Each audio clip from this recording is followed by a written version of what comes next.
Assalamualaikum warahmatullahi wabarakatuh. Halo semua, semoga dalam keadaan baik ya. Oke, pada sesi kali ini kita akan melanjutkan pembahasan dari materi sebelumnya, yaitu mengenai esensi dari sistem enterprise atau disebut dengan enterprise system. Esensi dari sistem enterprise ini dibagi menjadi 8 bagian yang ada di sini. Dan pada pertemuan sebelumnya kita sudah membahas bagian 1, yaitu enterprise system. Kemudian kita sudah membahas juga enterprise business process.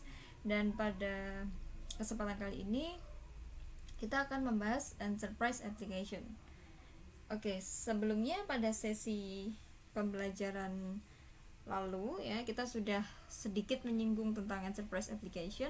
Dan pada hari ini kita akan melanjutkan kembali bagian yang ketiga, yaitu enterprise application. Oke, apa itu enterprise application? Enterprise application atau biasa disebut dengan enterprise software adalah perangkat lunak komputer yang digunakan untuk memenuhi kebutuhan organisasi. Kebutuhan organisasi tersebut akan meliputi bisnis, sekolah, institusi, dan lain-lain. Jadi enterprise software ini adalah sebuah perangkat lunak komputer yang digunakan untuk memenuhi kebutuhan enterprise atau organisasi atau institusi. Nah, kebutuhan organisasi itu dapat meliputi korporasi ya, kemudian sekolah, bisnis, dan kemudian aktivitas bisnis ya yang biasanya ada dalam korporasi dan seterusnya. Enterprise software melakukan fungsi bisnis seperti pemrosesan order, pengadaan, kemudian penjadwalan produksi, manajemen informasi pelanggan, manajemen energi, dan akuntansi. Nah, hal ini biasanya dijalankan pada server yang menyediakan layanan secara simultan ke sejumlah besar pengguna, biasanya melalui jaringan komputer. Jadi, enterprise software atau enterprise application ini adalah sebuah perangkat lunak yang digunakan untuk memenuhi kebutuhan sebuah korporasi atau organisasi atau institusi yang fungsinya adalah untuk melakukan pemrosesan order, pengadaan penjadwalan produksi, manajemen informasi pelanggan, manajemen energi, dan sampai kepada akuntansi atau keuangan. Yang semuanya itu dijalankan oleh server ya, berarti secara sistem yang menyediakan layanan secara simultan ke sejumlah besar pengguna, yaitu melalui jaringan komputer. Kemudian enterprise application sendiri dibagi menjadi 3 bagian. Yang pertama adalah arsitektur aplikasi enterprise, yang kedua adalah enterprise application integration, dan yang ketiga adalah transaction processing system. Oke, kita akan bahas yang pertama dulu, yaitu arsitektur aplikasi enterprise. Apa itu arsitektur aplikasi enterprise? Di sini ada kita akan bahas pengertian dulu ya. Pengertian untuk arsitektur. Arsitektur sendiri itu pengertian apa ya? Di sini ada expert yang mendefinisikan arsitektur. Yang pertama adalah dari Rogue, mendefinisikan bahwa arsitektur adalah rancangan dari segala jenis struktur, baik fisik maupun konseptual, baik nyata maupun maya. Jadi adalah sebuah rancangan dari segala jenis struktur, baik fisik maupun konsep. Jadi sebuah rancangan atau desain dari struktur, baik fisik berupa fisik maupun konsep. Sedangkan menurut IEEE, arsitektur adalah pengorganisasian yang fundamental dari suatu sistem yang terdiri dari beberapa komponen, relasi yang terjadi antara komponen dan dengan lingkungannya, serta prinsip-prinsip yang digunakan sebagai petunjuk dalam desain dan evolusinya. Jadi arsitektur itu bisa kita definisikan ya dari penjelasan para expert ini. Maka arsitektur bisa kita simpulkan bahwa sebuah rancangan atau desain, baik sebuah rancangan atau desain struktur ya, baik berupa fisik maupun konsep, baik yang sudah dijalankan maupun yang belum dijalankan, dan berfungsi untuk mengorganisasikan hal yang fundamental dari suatu sistem yang terdiri dari beberapa komponen yang saling terkait atau memiliki relasi. Itu adalah arsitektur, ya.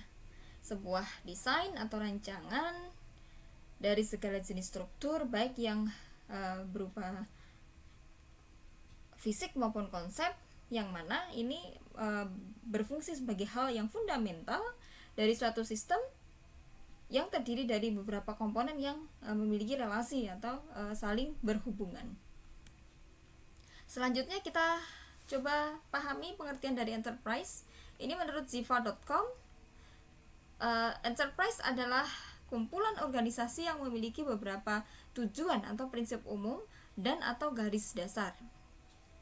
Dalam pengertian ini, enterprise dapat berupa keseluruhan korporasi, divisi dari suatu korporasi, organisasi pemerintah, departemen tunggal, atau suatu jaringan organisasi dengan geografis yang berbeda yang diikatkan dengan tujuan tertentu.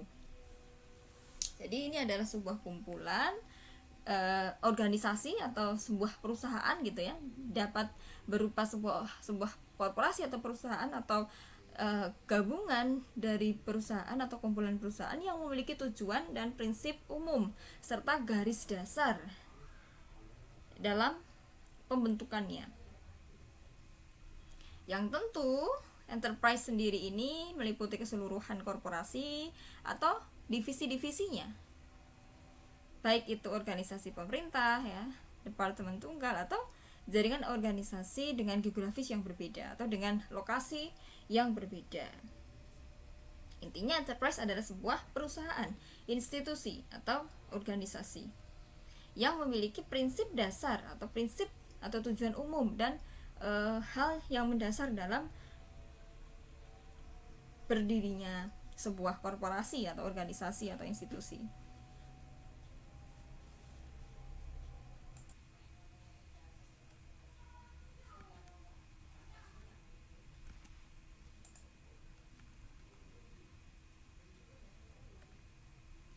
Berikutnya adalah pengertian arsitektur aplikasi enterprise. Nah, di sini ada beberapa definisi dari arsitektur aplikasi enterprise menurut ahli. Yang pertama dari Chief Information Officer Council mendefinisikan bahwa arsitektur aplikasi enterprise merupakan basis aset informasi strategis yang menentukan misi, informasi, dan teknologi yang dibutuhkan untuk melaksanakan misi dan proses transisi untuk mengimplementasikan teknologi baru sebagai tanggapan terhadap perubahan kebutuhan misi.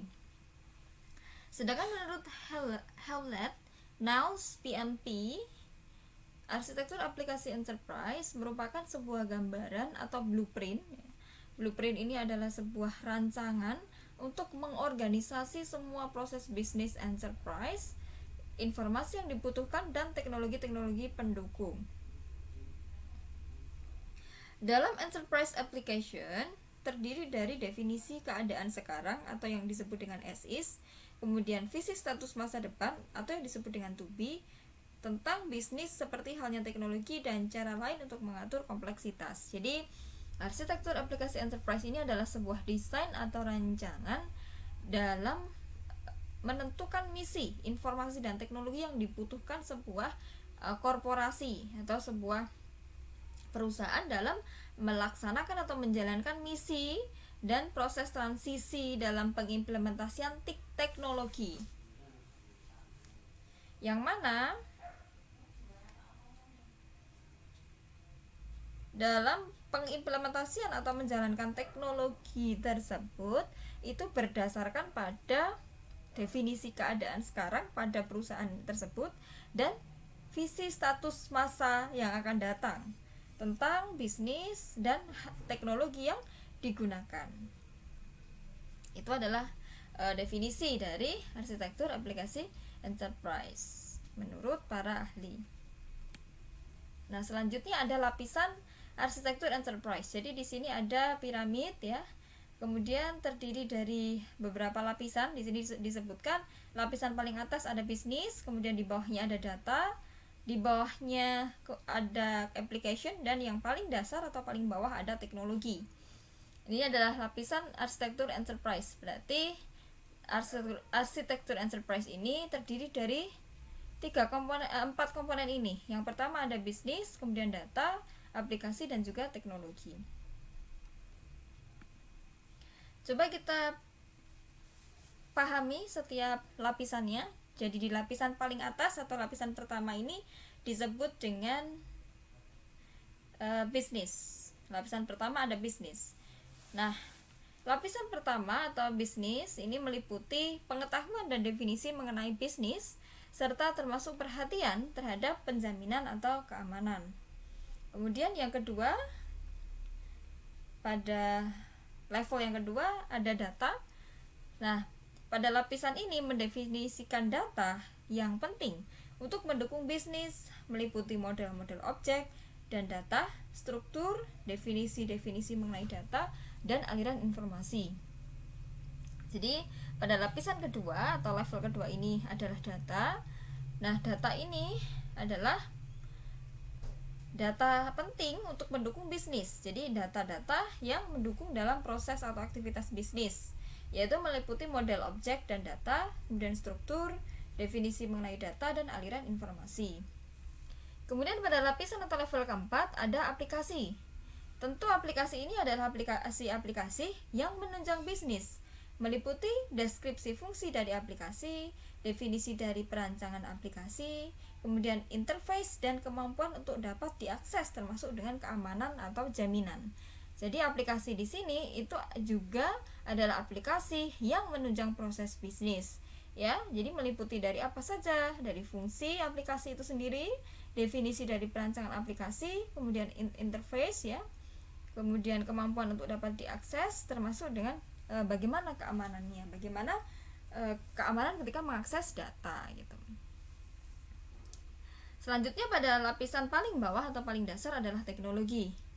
Nah, teknologi di sini didefinisikan sebagai teknologi-teknologi yang tentu menunjang bisnis, yaitu meliputi menunjukkan lokasi-lokasi bisnis ya, kemudian perangkat keras dan perangkat lunak yang digunakan serta jaringan dan keamanan teknologi. Berikut adalah arsitektur aplikasi enterprise, komponen-komponen yang ada atau yang mendukung dalam proses arsitektur aplikasi enterprise. Di sini ada employers berarti pekerja, ada suppliers, kemudian ada supplier berarti pemasok, ada partners, rekan kerja, dan customers. Jadi di paling luar atau kulit terluar dari aplikasi dari arsitektur aplikasi enterprise ini ada employers ya, ada pekerjanya, ada suppliers atau pemasok, ada partners, rekan kerja, dan ada customers. Kemudian masuk ke dalam itu ada knowledge management, pengetahuan tentang pengorganisasian. Nah, di dalam knowledge management itu ada collaboration dan juga decision support, tim pendukungnya atau pendukung keputusan. Kemudian di dalamnya juga ada partners relationship management. Di dalam partners relationship management itu ada selling dan juga distribution, penjualan dan distribusi. Kemudian masuk ke dalam lagi ada supply chain management, SCM. Di dalam SCM ada sourcing dan procurement. Nah, supply chain management ini akan kita pelajari pada sesi berikutnya. Kemudian ada juga enterprise resource planning atau disebut dengan ERP. Kalau ini tadi disebut dengan SCM, yang ini disebut dengan ERP atau enterprise resource planning. Kemudian ada customer relationship management atau disebut dengan CRM. Nah, di dalam CRM ini ada marketing, sales, dan service, dan ini juga akan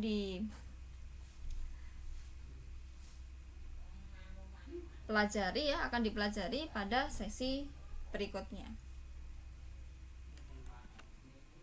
Oke, yang pertama tadi dari sistem enterprise dibagi menjadi 3, ada arsitektur application system. Kemudian bagian yang kedua yang akan kita pelajari adalah enterprise application integration. Enterprise application integration. Apa itu enterprise application integration? Enterprise application integration merupakan sebuah software yang terhubung dengan sistem lintas fungsional. Jadi sebuah software yang memiliki fungsi untuk menghubungkan sistem lintas fungsional. Aplikasi ini memberikan pelayanan untuk melakukan konversi data, membuat komunikasi antar sistem yang ada, dan juga akses ke dalam sistem interface, sistem pengguna.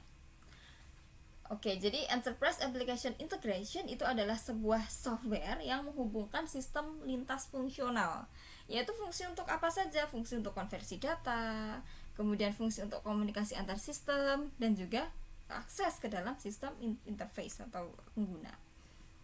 Nah, ini adalah bagan untuk bagaimana sebuah software itu terhubung.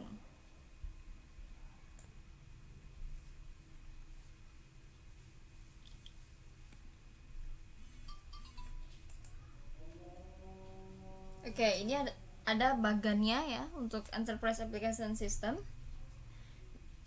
Contohnya Enterprise Application Integration ya, ini adalah mengintegrasikan atau menghubungkan antara front office dan back office. Jadi sesuai dengan fungsi yang sudah dijelaskan di slide sebelumnya, bahwa Enterprise Application Integration ini berfungsi untuk apa? Menghubungkan. Jadi sebuah software yang menghubungkan sistem lintas fungsional. Ia bisa berfungsi sebagai konversi data, komunikasi antar sistem, dan juga akses untuk masuk ke dalam sistem interface. Oke, ini contoh bagannya untuk Enterprise Application Integration. Jadi Enterprise Application Integration ini berfungsi untuk menghubungkan akses ya dari front office ke back office atau back office ke front office. Front office di sini di dalamnya ada customer service, ada field service, product configuration, dan sales order entry. Kemudian di bagian back office ini ada distribution, ada manufacturing, scheduling, dan finance. Jadi peran Enterprise Application Integration ini adalah untuk menghubungkan, mengintegrasikan akses data antara front office ke back office atau back office ke front office, begitu ya. Nah, berikutnya ada sistem kerja Enterprise Application System. Bagaimana sistem kerja Enterprise Application System? Di sini terdapat bagan urutan dari proses pertama ya, di sini masuk sebuah order, kemudian diolah oleh sistem di sini ya, di bagian 2, 3, 4, dan seterusnya. Dan ini ada keterangannya, ada penjelasannya. Kita coba perhatikan sistem kerja Enterprise Application System. Yang pertama adalah ini. An order comes in via the call center, mail, email, the web, or fax. Jadi ada sebuah pesanan masuk, ini bisa melalui call center, email ya, pesanan atau mail, kemudian website juga bisa, atau fax. Kemudian yang kedua, customer information captured in the order process is sent to a new customer process, which distributes the new customer information to multiple applications and databases. Nah, yang kedua, informasi customer, informasi yang didapat dari customer ketika sudah melakukan order tadi akan di-capture dalam proses pemesanan yang dikirimkan kepada proses customer, yang dikirimkan kepada proses pelanggan baru. Jadi akan ada box ya, yaitu new customer. Nah, akan masuk ke situ, which distributes the new customers information, yang mana akan memberitahukan informasi dari customer ya, to multiple application and database. Ke mana? Ke aplikasi multiple dan database. Akan masuk ke sini. Kemudian selanjutnya, once the order is validated, customer credit or items, and then relevant details are sent to order fulfillment, which may pick the requested items from inventory, schedule them for manufacture, or simply forward them. Nah, ketika nanti orderan atau permintaan itu sudah divalidasi ya, pesanan sudah divalidasi, kemudian item-item detail yang sudah dipesan tadi yang relevan itu akan dikirim ke pemenuhan pesanan di sistem. Berarti order fulfillment ini nanti di sistem, dalam sistem. Jadi masuk ke pemenuhan pesanan, which may pick the requested, yang mana yang tadi pesanan yang sudah diminta, item-item yang sudah diminta itu nanti akan ini ya, disampaikan kepada bagian gudang. Jadi which may pick, nah nanti akan di pick ya, akan diantar permintaan tersebut, item-item permintaan itu dari inventory, dari gudang. Kemudian akan menjadwalkan item-item produk tadi untuk manufacture, untuk mungkin diolah atau dikirimkan. Selanjutnya fulfillment return status. Nah, kemudian dalam sistem itu juga ada status pemenuhan pengembalian, and shipment, dan juga pengiriman into the order entry system, ke dalam sistem entry order atau sistem entry atau sistem masukan pemesanan.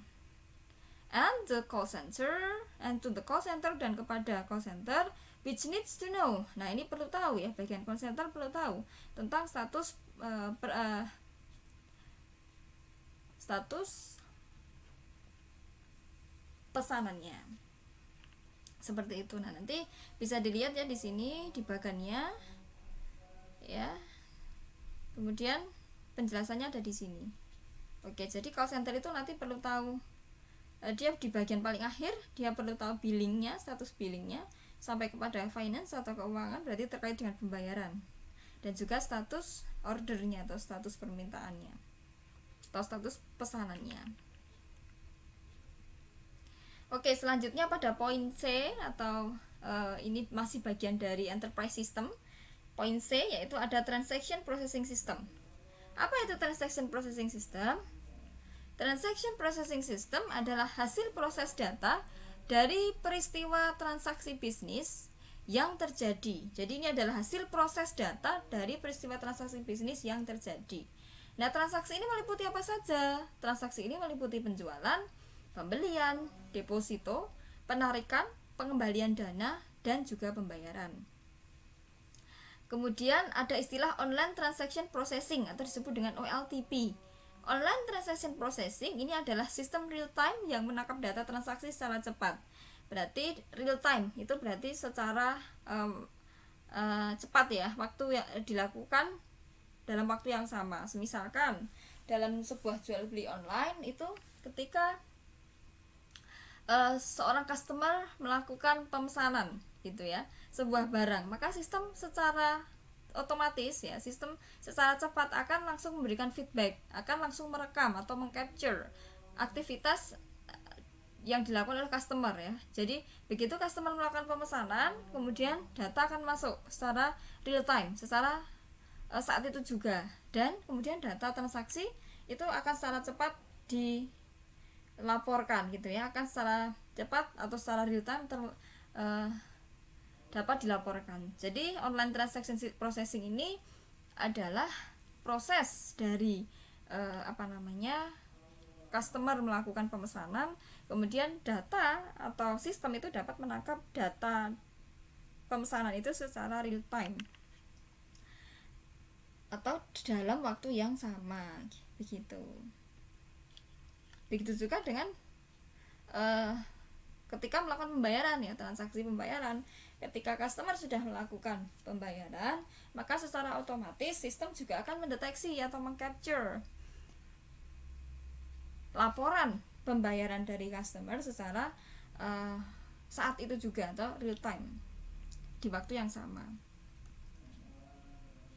Oke, nah bagian yang ketiga ini sudah kita pelajari ya, ada Enterprise Application System, dan bagiannya ada 3 tadi ya. Yang pertama ada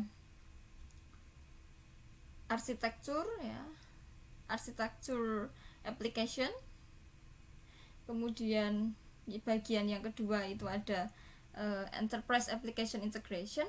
Kemudian bagian yang ketiga itu ada transaction process ya, transaction processing system.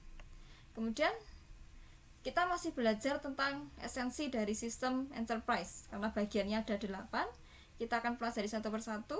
Yang ketiga sudah kita bahas, kemudian kita masuk ke poin yang keempat, yaitu Enterprise Collaboration System atau yang biasa disebut dengan ECS. Oke, kita lanjutkan ya. Bagian yang keempat dari esensi sistem enterprise, yaitu bagian yang keempat adalah Enterprise Collaboration System atau ECS. Apa itu Enterprise Collaboration System atau ECS?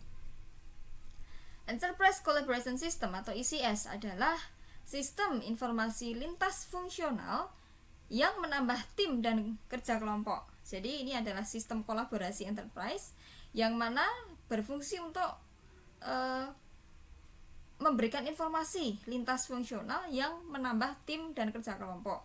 Nah, yang ada di dalam ECS ini meliputi komunikasi, koordinasi, dan juga collaboration atau kerjasama. Nah, di sini ada ECS tools atau Enterprise Collaboration System tools, berarti alat-alat yang menjadi support atau pendukung dalam aplikasi ECS ini. Di sini dibagi menjadi 3 ya alatnya. Yang pertama ada Electronic Communication Tools, yang kedua ada Electronic Conferencing Tools, dan yang ketiga ada Collaborative Work Management Tools. Oke, kita coba cari contoh yang pertama untuk alat komunikasi elektronik. Yang pertama ada email, instant messaging, voicemail, kemudian ada web publishing, dan seterusnya.